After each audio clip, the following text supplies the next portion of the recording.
প্রিয় দর্শক, আসসালামু আলাইকুম।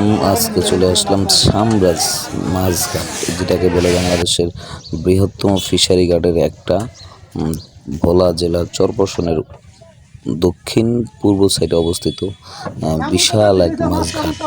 সেই ফিশারি ঘাটে আমরা চলে আসলাম আজকে। এই সকাল টাইম, বেশিরভাগ দোকান বন্ধ, তবে এখানে একটা বাজার, বিশাল বড় একটা বাজার। আমরা সেই বাজারে পার হয়ে যাচ্ছি সকাল টাইম। এখন বেশিরভাগ দোকানপাট বন্ধ আছে, তবে কিছুক্ষণের ভিতরে হয়তো খুলে ফেলবে।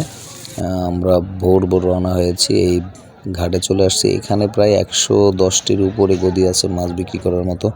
প্রচণ্ড ভিড় সকাল টাইম, এখন মাছ বিক্রি চলছে, তবে আমি পুরো ভিডিওটা দেখাতে পারবো না আপনাদের, অনেক লং টাইম হয়ে গেলে। এই যে মাছ আছে এখন, এই যে দেখতে পাচ্ছেন সকল প্রজাতির বড় ছোট ইলিশ মাছ। বেশিরভাগ এখানে ইলিশ মাছ বেচা কেনা হয় এবং সাগরের সকল প্রজাতির মাছ এখানে আসে আর বিক্রি হয়।